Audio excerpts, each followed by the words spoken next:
I want to encourage you to open your Bibles to Proverbs. We will start this morning in Proverbs chapter 13.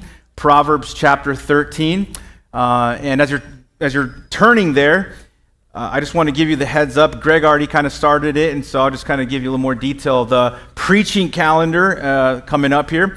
So like Greg said, after this series, which is this week and next week, starting in June, the first week of June, we are going to continue our series called Summer in the Psalms. We started at Psalm 1 a few years back, and every single summer we just preached through the Psalms. And the following summer, the next summer, we just pick up where we started. And it's going to take us, I think I calculated about 18 years to get through the Psalms. But we're committed. I just love doing the Psalms through the summer. As people are traveling and going, they're just so refreshing to the soul. And so I just really encourage you to follow along when we get there. Then, when summer's over, starting the first Sunday of August, or the first preaching on August, we are going to start a series through the book of Ephesians. We've never gone through Ephesians, and so we will be in Ephesians verse by verse. So I'm really excited about that.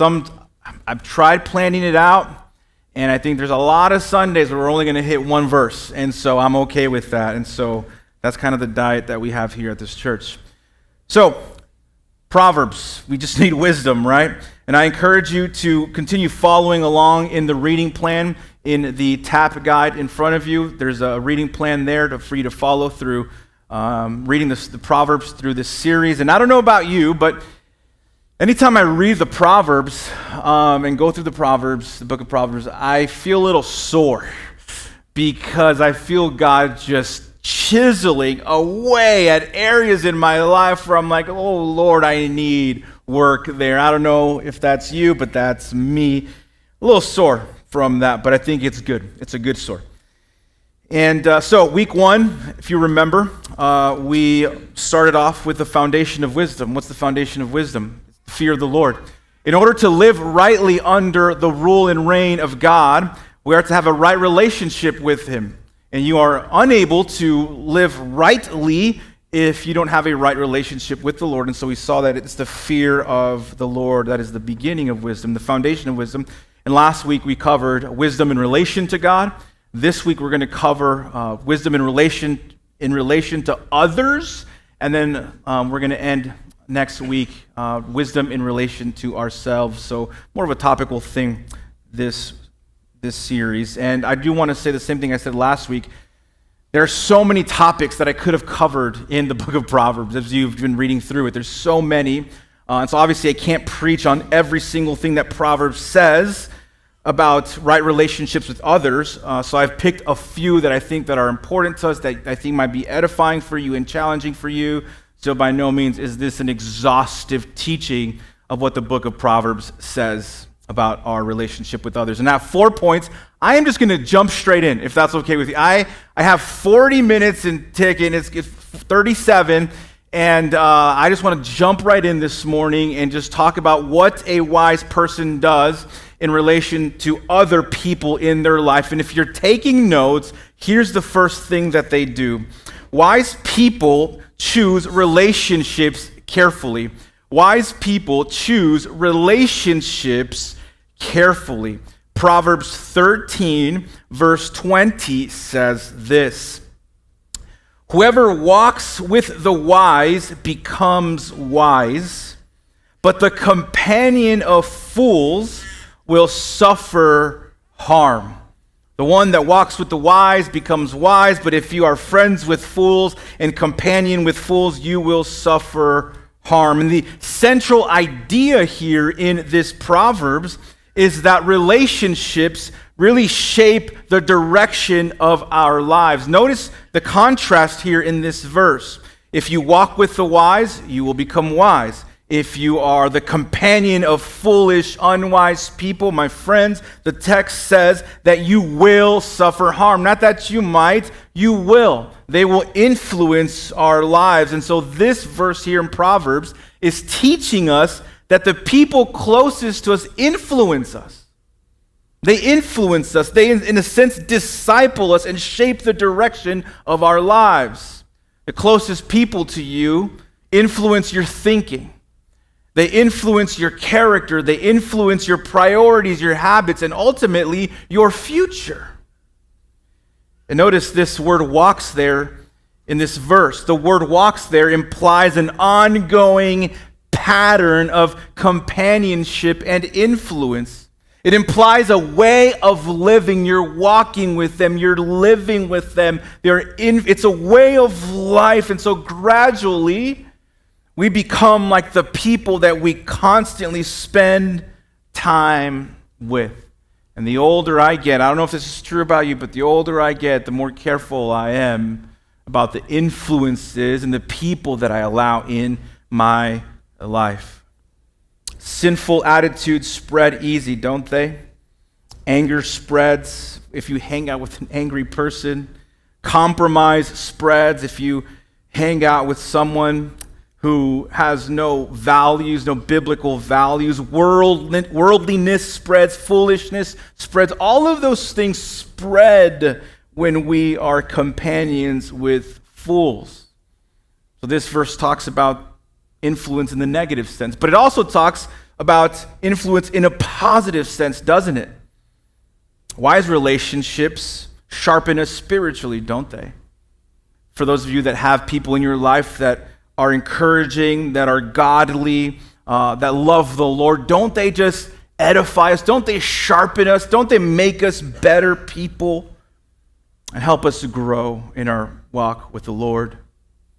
And so, positively speaking, God often grows us through wise friendships, through accountability, through a godly, Christ-centered community. Now, I want to point something out in this verse that I think gets often overlooked. I think the big word in this verse is whoever. Notice what it says, whoever walks with the wise, right? So it's talking about anyone. Anyone. Whoever walks with the wise. So you could be young and old. It includes every single person. If you walk with the wise, you become wise. If you walk with fools, you become foolish. Because a lot of the times, when we talk about this idea of being influenced by others, we, for whatever reason, think it only pertains to teenagers. It's really interesting, right? This is about teenagers. This is about youth. They're easily influenced. My friends, let me just remind you this morning that all of us, it says whoever. It doesn't say teenagers, youth, listen up. No, it says whoever, young and old, everyone can be easily influenced. It's not just teenagers and the youth that are easily influenced. It's adults. You can be influenced too. As a matter of fact, I bet you are influenced. We're all being influenced and shaped by something or someone. I read a little bit about Augustine this week, and I thought it was really interesting that before becoming a Christian, Augustine was a world-class sinner, lived apart from God, the great theologian. And he tells a story of him and his friends going around stealing. Maybe you've heard of this story. They go around stealing, and he writes that he stole not because he wanted what he stole. It's not that he really desired that thing that they stole. No, it wasn't because of that. The reason why he stole was because it was just exciting and exhilarating to be with the crowd and to be with a bunch of people. And he says, and he writes in his confession, he says, if I would have been by myself, I wouldn't have stolen. I wouldn't have stolen. But it's because I was with other people and they were influencing me. I didn't even desire what I stole. I was just with my friends. And it was exciting, and I was being influenced by them. And so he reminds us that we gradually become like the people we consistently walk with. So let me ask you this morning, who is influencing you the most in this season in your life? Because we're all being influenced, all of us. Who is the greatest influence in your life right now? Who do you listen to consistently and constantly? Who's shaping your thinking? Who or what is shaping your thinking?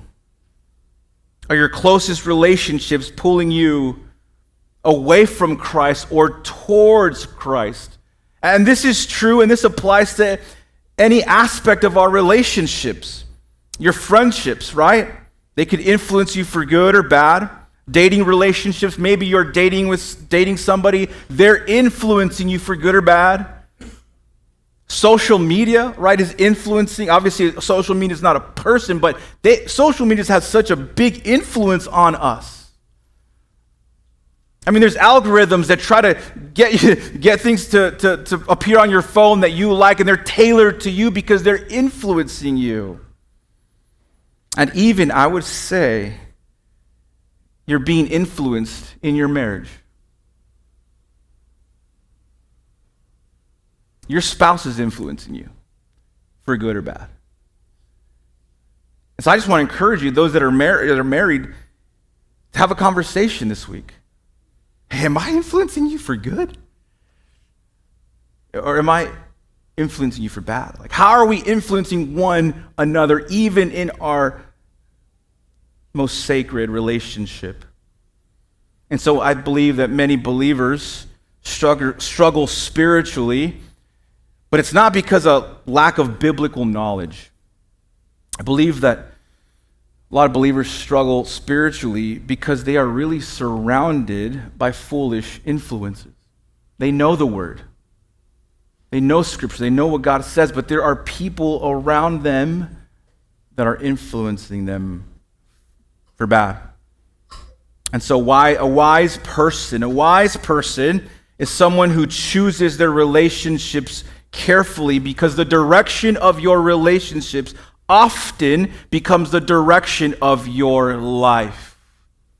Now, I'm not saying that you should not have any friends that are unbelievers or they're not Christian. No, I think we need to have those types of people in our lives. We're trying to reach them. We're trying to influence them, right? I mean, Jesus himself was friends with sinners and tax collectors. That's what Matthew 11 says. But Jesus was never influenced by them. Jesus influenced them. And that's true with us. Yes, we should have people that don't know God. We need them in our lives. If you don't have anyone in your life that doesn't know Jesus, you need to get some non-Christian friends. But they don't influence us, we influence them. So a wise person chooses their relationships carefully. But wisdom is not only seen in who we walk with. Wisdom is also seen in whether we are humble enough to seek counsel from others. Because I believe one of the clearest marks of foolishness in Proverbs is a person who refuses advice. So the second mark of a wise person is this: a wise person humbly seeks advice.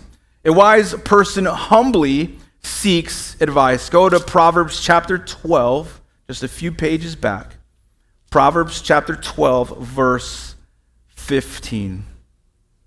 It says this: "The way of a fool is right in his own eyes, but a wise man listens to advice." A wise man listens to advice.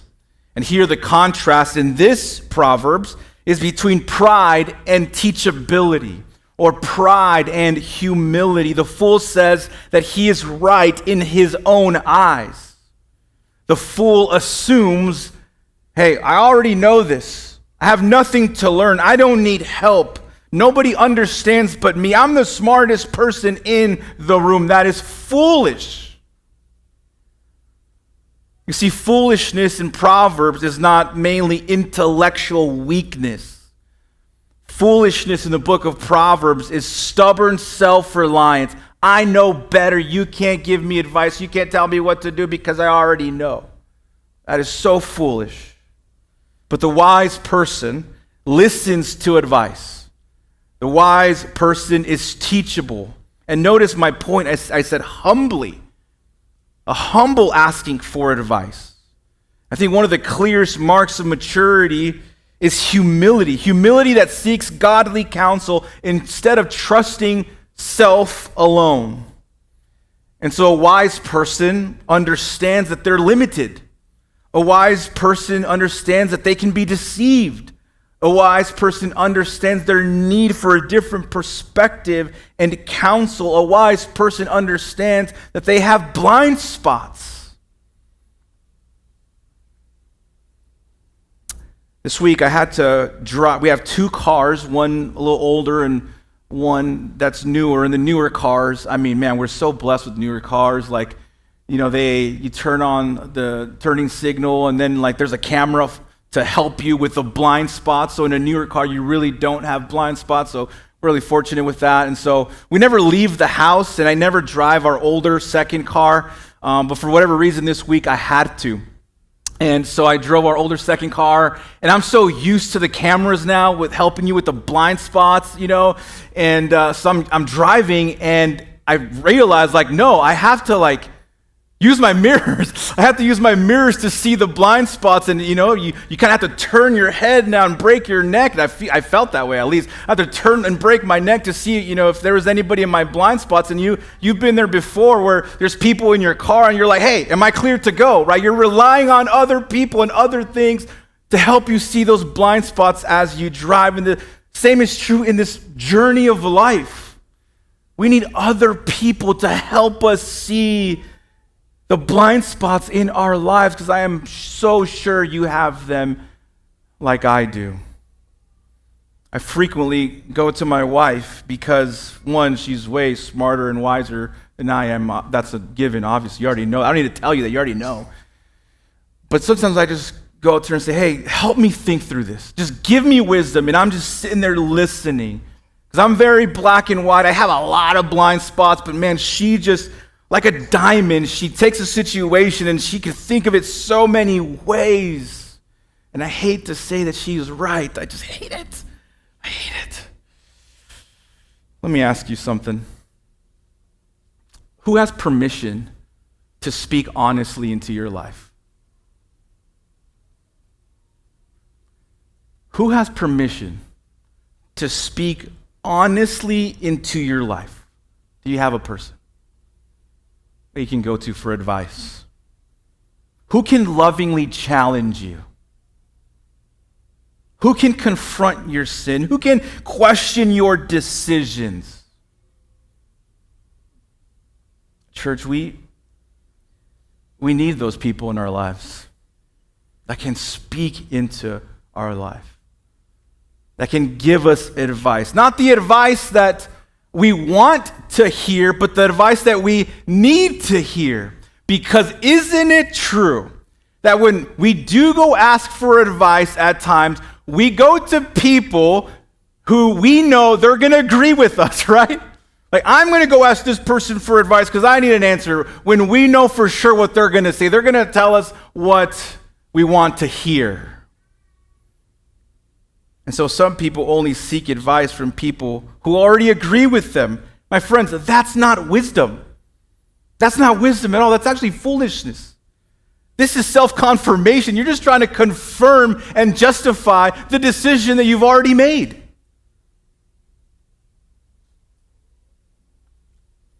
And sometimes this baffles me. And I remember I used to do this when I was a lot younger. This is crazy.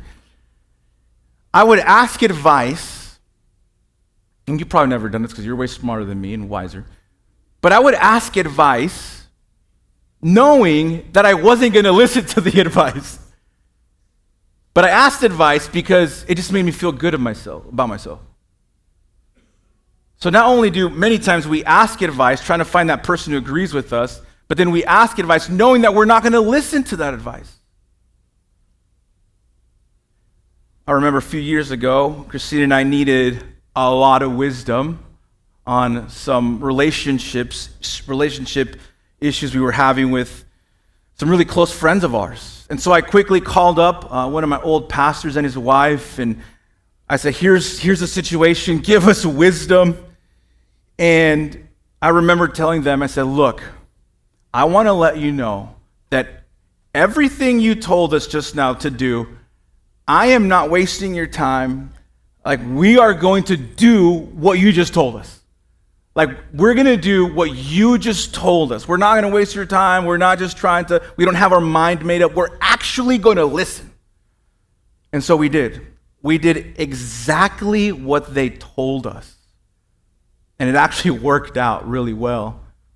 There was reconciliation and stuff. Then I called them back and I said, hey, here's what we did. We did exactly what you told us and it worked out. Thank you for the advice.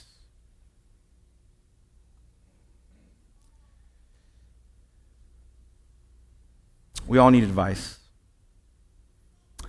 The fool in Proverbs only speaks. The wise person asks questions. In Proverbs, the fool only speaks, but the wise person asks questions. How can I do this better? How do you see things? I need advice. I need your opinion. And they do it humbly, and they do it not having their mind made up already. That's who the wise person is. Another place wisdom becomes most visible is in our speech. Because Proverbs repeatedly teaches that words have tremendous power. If you're taking notes, here's the third point. Wise people use words carefully. Wise people use words carefully. Jump with me to Proverbs chapter 18. We'll look at verse 21. You've probably heard this before. Proverbs 18, verse 21, it says this. It says, death and life are in the power of the tongue, and those who love it will eat its fruits. What is this Proverbs talking about? Essentially, the focus or the emphasis of this proverb is that words are incredibly powerful. Words are so powerful. The tongue has the power of life, of encouragement. Our words have the power of comfort and healing and restoration, but also our words have the power of death and division and destruction and pain. My friends, words are never neutral. Ever. They either give life and build up, or they destroy and hurt. They either bring peace and comfort, or they create pain and devastation. Words are never neutral. Proverbs chapter 12, verse 18 says this, there is one whose rash words are like sword thrust, but the tongue of the wise brings healing. Oh, that's good. There's one whose rash words, harsh words, are like a sword thrust, like someone driving a sword through your body. But the tongue of the wise brings healing. What a beautiful contrast here. Some words stab deeply and leave lasting wounds. You remember that little jingle, sticks and stones can break my bones, but words will never hurt me? That is so false, right? So false. Words are painful. Words hurt. But words in the mouth of a wise person are like balm to the soul, or like ointment to the soul, and bring healing. Friends, let me just remind you that your words matter and they have power. Now, let me say one other thing about this verse. Because every time I hear people use this verse, it is taken so out of context. And the way that this verse gets basically used is this, that our words have the power to create whatever reality we want. Like the power of the spoken word. Like if I just say, hey, I want this promotion, and I keep saying that I'm going to get the promotion, then I'm going to get the promotion. It's kind of this name it, claim it thing. And it happens usually in hyper-charismatic circles or prosperity gospel churches and organizations. If I could speak anything into existence because my words have creative power and creative ability. But I don't think that's what the purpose of this verse is. We don't have that ability to speak whatever we want into our own existence. My friends, I'm 5'8". I don't care how many times I say I'm going to be 6'1" tomorrow morning. I don't care if I proclaim it and name it and proclaim it and blab it and grab it. I will not be 6'1". I don't have that kind of power. God does, but I don't. I remember Bethel Church, and I don't mind saying the name because I think they're so dangerous. Stay away. Stay away. I remember a few years back, they were selling on their church website a clicker. You could buy a clicker for $5, and you had to count every time you named and declaimed it, whatever you wanted, and whatever reality for your life you wanted to create. You would just, every time you would pray about it and declare it and decree it or whatever, you would hit that clicker. And they would say, once you get to a certain number of clicks, then that's when God was going to bless you. My friends, let's move on. Let's move on. Let's move on.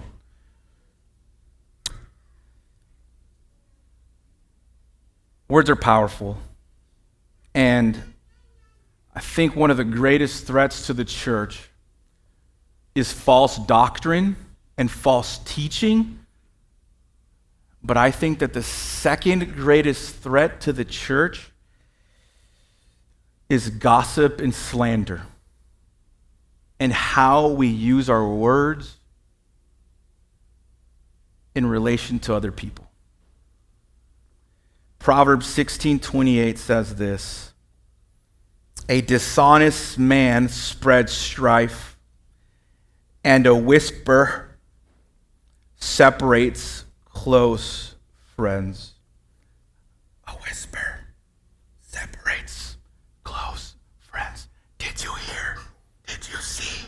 I can't believe. Oh my goodness. Gossip and slander destroy trust, divide relationships, divide churches, and few things damage a church family, a church culture, than sinful speech. We can't take back our words, church. We have to be wise with every single word that we use. Let me ask you a really random question.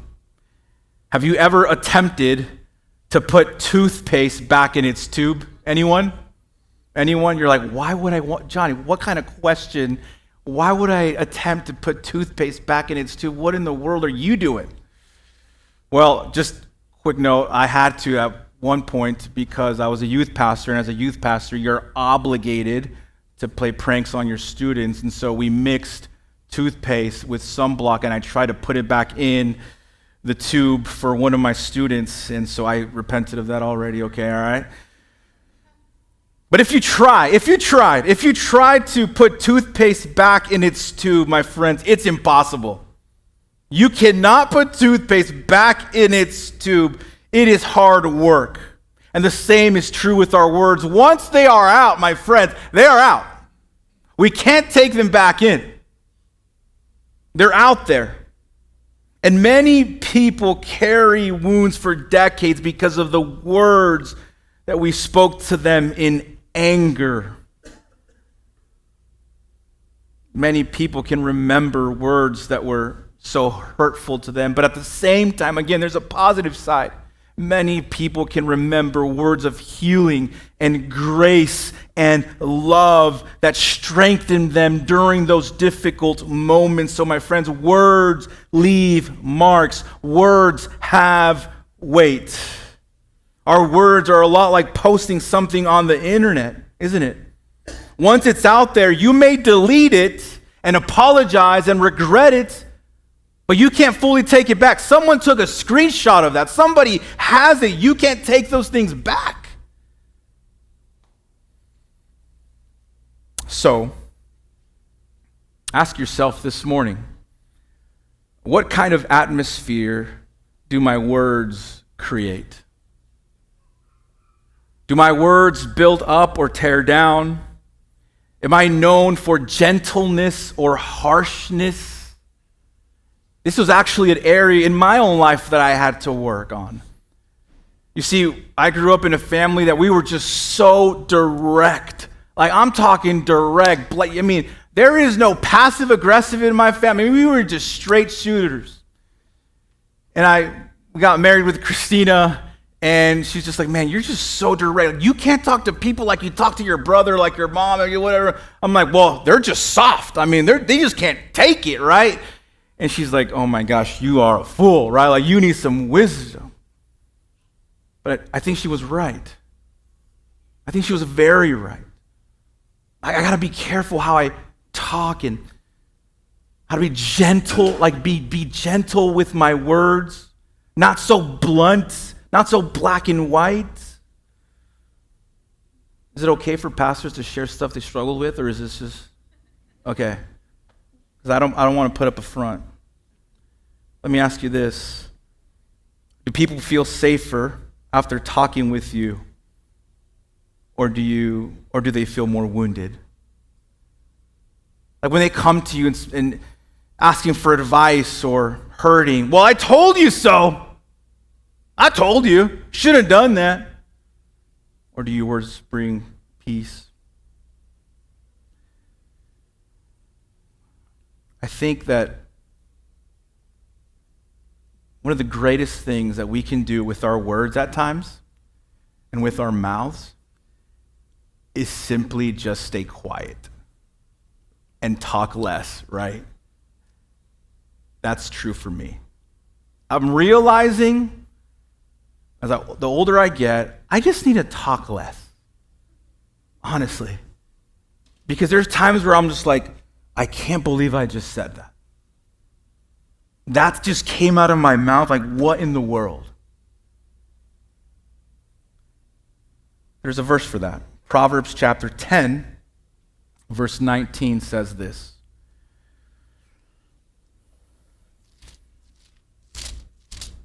Proverbs 10, 19 says this. It says, when words are many, transgression is not lacking, but whoever restrains his lips is prudent. When words are many, when there's a lot of talking, transgression or sin is not lacking. The more you talk, the more chances you have of saying something that is not right. But whoever restrains his lips is wise. Sometimes we just got to be quiet and not say anything at all. Wisdom is often revealed less by what we say and more by what we refuse to say. And sometimes the wisest words are words that are left unsaid. I encourage you at some point to look at Jesus.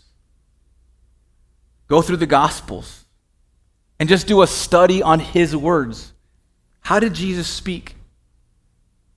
And when Jesus spoke to certain people, how did his way of speaking to them change? How did he speak to the Pharisees, and how did he speak to others who needed healing? I really think that would be a good study to do. So, wise people use their words very carefully.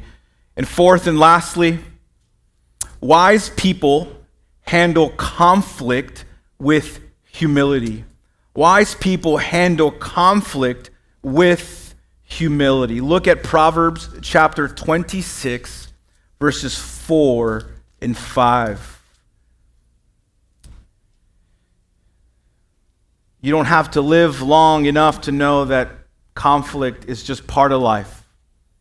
Conflict in our workplace, conflict in our marriage, conflict in relationships, and even conflict in church.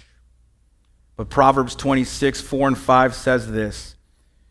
It says, answer not a fool according to his folly, lest you be like him yourself. So don't answer a fool according to his foolishness, verse 4. But look at verse 5.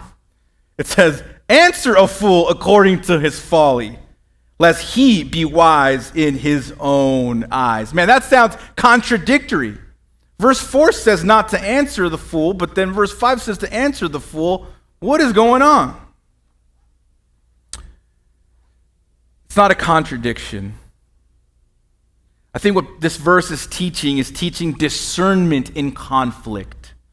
There are moments when engaging a fool only pulls you down into foolishness yourself if you respond with sinful anger, sarcasm, pride, mocking, that kind of behavior. You become just as foolish as they are. But there are also moments, this verse teaches, when foolishness must be answered and confronted so that error is not left unchallenged and unchecked. Now, this is not a contradiction. It's simply wisdom. A wise person knows when to engage. A wise person knows when not to engage. A wise person knows how to answer. It's not only that you answer, it's how you're answering, even your tone of voice. And a wise person knows when silence is just wiser. I'm just not even going to say anything.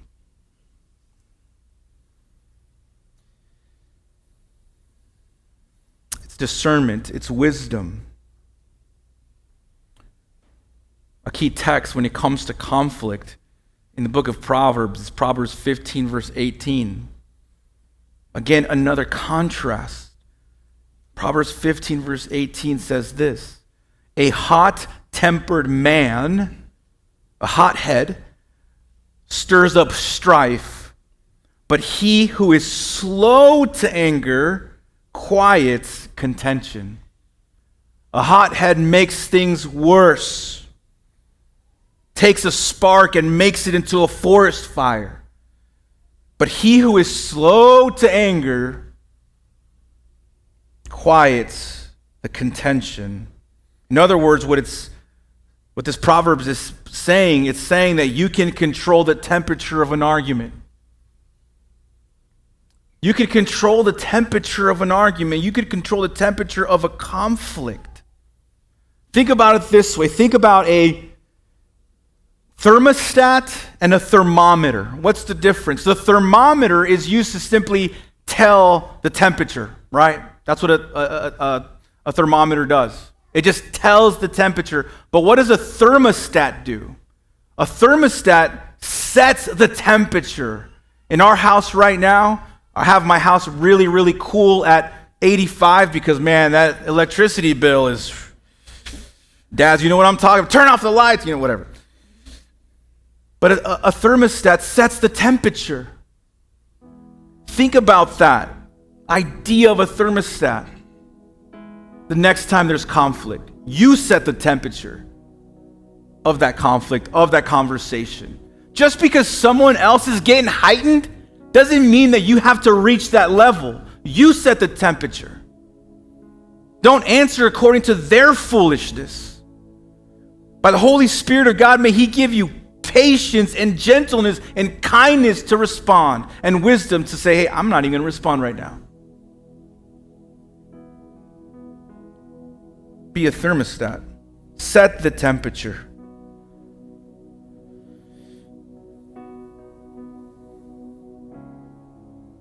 When it comes to conflict, last thought, when it comes to conflict, I think a lot of times we engage in conflict, and there's a lot of conflict in our lives because we're so easily offended at times. Isn't that true? We're so easily offended. Oh my goodness, they looked at me this way, or they gave me this opinion about this, and I'm going to cancel them.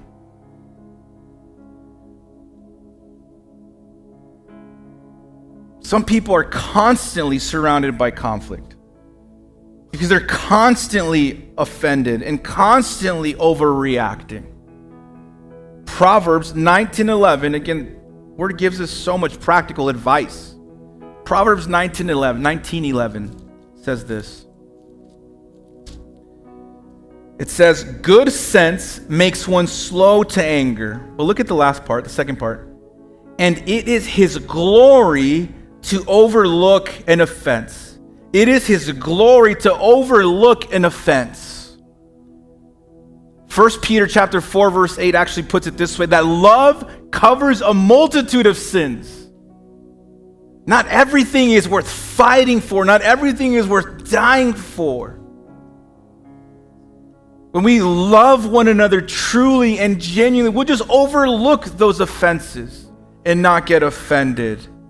We have to be wise on what things we overlook and what things we actually have to confront.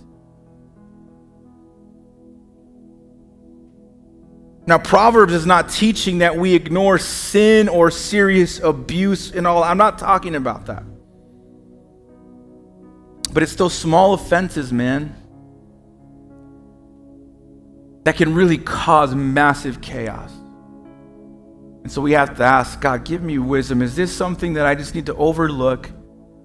Or is this something that I need to go to my spouse or my brother and sister in Christ or my coworker or my boss or whatever? Is this worth it? Don't die on every single battle. Don't make everything a battle. So wisdom knows when to speak and when to overlook and when to pursue peace. So that's what a wise person does in relationship to others. A wise person handles conflict with humility. A wise person uses words carefully. A wise person seeks advice humbly. And lastly, a wise person chooses their relationships carefully. May you grow in wisdom all the more as we await Jesus, who is the true embodiment of wisdom. Let us pray. Oh God, we thank you for your word, that it is just so life-giving, practical for our lives. It's not that it's difficult to understand, it's difficult to live out. And so I pray that you would help us with the power of the Spirit that indwells every single believer. Would you help us? Would you give us the grace to be wise in our relationships, in our friendships, in our workplace, in our marriage, with our kids, our grandchildren, in-laws, whatever it may be. Give us wisdom, oh God.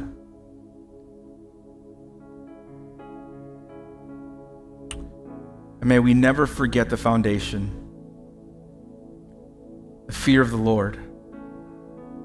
As we seek wisdom, may we keep that at the forefront. May you constantly remind us through the power of the Spirit to fear you, to be in right submission to you, so we can live a life that's full of wisdom in honor and glory to you. Oh God, we love you. And your word says in the book of James that if we ask for wisdom, that you will give it to us. And so, God, we are asking for more and more and more wisdom this morning. We love you, we honor you, and we worship you. In Jesus' mighty name. And all God's people said, amen.